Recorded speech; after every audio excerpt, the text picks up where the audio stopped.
আসসালামু আলাইকুম। আশা করি সবাই ভালো আছেন। আমি আজকে যে টপিকটি নিয়ে আলোচনা করব, যেটা আমার ফাইভ ব্লগ। আমি ফাইভ ব্লগটা প্রতিষ্ঠা করি 2013 সালে।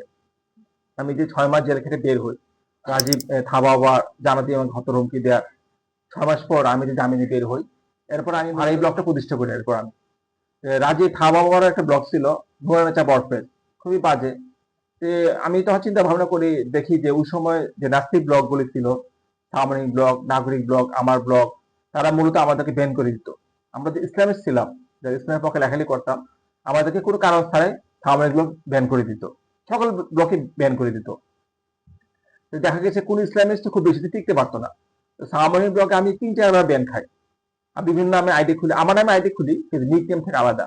যেমন শাফির 2012, শাফি 86, আরবি 2012। তো এখনো আমার কিছু লেখা সামরিক ব্লগে পাওয়া যায়। আর নাগরিক ব্লগ, আমার ব্লগ, এই ব্লগগুলি আর নাই। আর সদরা ব্লগ, ইসলামিক একটা ব্লগ ছিল, এখানে শামস সদলা, মনির সিদ্দিকী ভাই, উম, আবু সাইদ জিয়াউদ্দিন, এস এম রাহান ভাই অনেক ভালো লিখতেন সদরাল ব্লগে। বিশেষ করে এস এম রাহান ভাই বিবর্তনবাদের বিরুদ্ধে অনেক লেখালেখি করছিলেন সদরা ব্লগে। তা আমি জেলে থাকা অবস্থায় 17 না 18 সালে সদরা ব্লগটা বন্ধ হয়ে যায়। এটা আসলে খুব দুঃখজনক ব্যাপার। ইসলামিকদের এত চমৎকার ব্লগ ছিল, ব্লগটা বন্ধ হয়ে যায়। তো সেই হিসাবে আমি নিজস্ব, যখন আমি দেখি যে আমি খালি ব্যান খাই, আমাকে কোনো ব্লগের আমাকে লেখার সুযোগ দেয় না, তখন আমি নিজে ফাইভ ব্লগটা প্রতিষ্ঠা করি, fiveblog.com। তো প্রবাসী ভাইরা আমাকে সেই হিসেবে আর্থিকভাবে সাহায্য করে ব্লগ চালানোর জন্য। কারণ ব্লগের যে টেকনিক ব্যাপারগুলো, এগুলো আমি নিজে পারতাম না।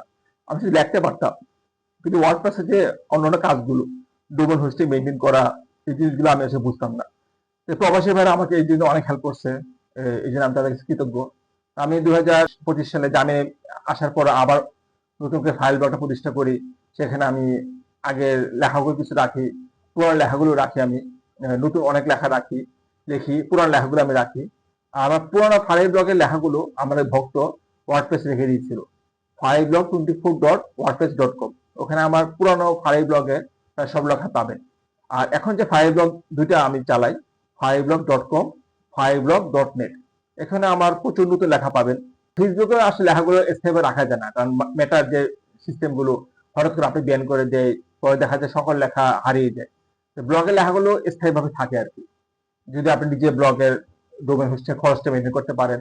তো আমি 2015 সালে যখন জেলে ঢুকে যাই, তখন তো ফায়ার ব্লগের ডোমেন হোস্টিং এর টাকা দিতে পারি না, ফায়ার ব্লগটা বন্ধ হয়ে যায়। তো যাক, আল্লাহর অশেষ রহমতে আমি জেল থেকে মুক্তি পাওয়ার পরেই আমার ফাইল ব্লগটা চালু করি। তো আমার ফাইল ব্লগে নাস্তিকদের বিরুদ্ধে অনেক লেখা আছে। যেমন আমি একটা টপিক বলি যে সৃষ্টিকর্তা আছে কিনা, এটা কিন্তু বিজ্ঞানের আলোচ্য বিষয়বস্তু না। এটা হচ্ছে দর্শন শাস্ত্র, ফিলোসফি, ফিলোসফি আলোচনার বিষয়বস্তু। তা আমি জিনিসটা নিয়ে খুব সুন্দরভাবে ফাইল ব্লগে লেখালেখি যে বিজ্ঞান, যুক্তিবাদ, নাস্তিকতাবাদ, ইসলাম, এখন আপনি কোনটির প্রতি বিশ্বাস স্থাপন করবেন। গৌতম বুদ্ধের বিরুদ্ধে, গৌতম বুদ্ধের যে বৈজ্ঞবাদ, সেটার বিরুদ্ধে আমি সিরিয়াসলি লেখি ফায়ার ব্লগে। আমার দুটা ব্লগ আছে ফায়ার ব্লগ, এটা নিয়ে হীনযান, মহাযান, সহযান, বজ্রযান, কালচক্রযান। আর হিন্দু ধর্মের বিরুদ্ধে আমার অনেক লেখা আছে। এটা আসলে আমি মূলত এই লেখাগুলো লিখছি হিন্দু ধর্মের বিরুদ্ধে, ভারতের মুসলমানদেরকে টার্গেট করে। কারণ ভারতের মুসলমানদের উপর কি করে অর্থ নির্যাতন হয়, সেটা আপনারা সবাই জানেন, ভারতের মুসলমানদের উপর।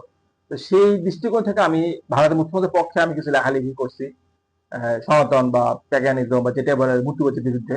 ভারতের মুসলমানরা এই লেখাগুলি থেকে রিসোর্স পায়। তো এখানে আমার অনেক লেখা আছে সনাতন বা হিন্দু ধর্মের বিরুদ্ধে।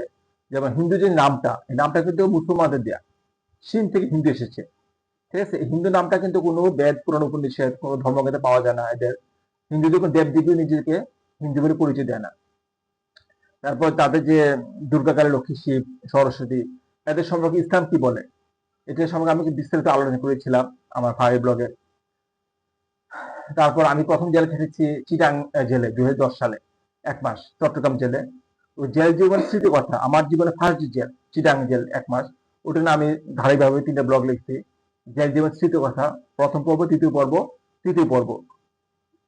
তারপর অভিজিতের হত্যা মামলা আমি যে একটা লিখিত জমা দিয়েছিলাম কোর্টে, চিফ অডিটর যেটাকে বলা হয়, সেটাও আমি বিস্তারিতভাবে ব্লগে নিয়ে এসেছি। এরপরে আপনারা জানেন যে বর্তমানে ভারতে গরু হত্যা নিয়ে কি হইচই হচ্ছে। কিন্তু গরু যে গোমাতা, এটা কিন্তু কোনো ধর্মগ্রন্থে, হিন্দুদের ধর্মগ্রন্থে বলা নাই যে গরু এদের মাতা। এমনকি মহাভারতের যুদ্ধ হয়েছিল সেই সময়, কৌরব পাণ্ডব ওনারা কিন্তু গরু মাংস খেয়েছেন।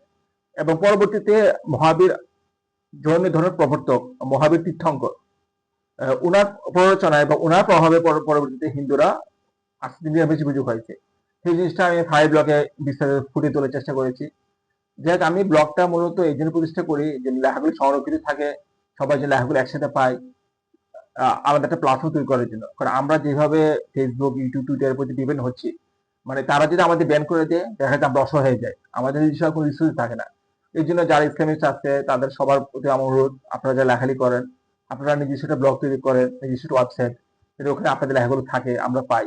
হঠাৎ করে যেন ফেসবুক বা ইউটিউব বা টুইটার আপনাদেরকে ব্যান করে দিলেও আপনাদের লেখাগুলো যদি সংরক্ষিত থাকে, আমরা যেন এই লেখাগুলো পড়তে পারি। সেই জন্য ব্লগের যে প্রয়োজনীয়তাটা, এটা আসলে সবসময় থাকবে। মানে নিজস্ব একটা ওয়েবসাইট, এটার প্রয়োজনীয়তা এটা আমরা কখনোই করতে পারবো না, অস্বীকার করতে পারবো না। আর আমার ফায়ার ব্লগে চালা আপনি ডোনেট করতে পারবেন। স্ক্রিনে এখানে আমার নাম্বার দেওয়া আছে, বিকাশ নগর ব্লগের। এগুলো চালাতে টাকা পয়সা খরচ হয়, লুকানো কিছু নাই। ডেভেলপার টাকা দিতে হয়, টেকটুইন হোস্টিং, ডোমেন হোস্টিং, যারা ভিডিও তৈরি করে এদেরকে খরচ দিতে হয়, এডিটের কাজ। এটা সত্য কথা, বাস্তব। এটা ফ্র্যাঙ্কলি বললাম আর কি। স্ক্রিনের নাম্বার দেওয়া আছে আমার বিকাশ নগর ব্লকের এমকেশ নাম্বার, ওইটাই আমার হোয়াটসঅ্যাপ নাম্বার, তাহলে আমার সাথে যোগাযোগ করতে পারবেন। আল্লাহ হাফেজ।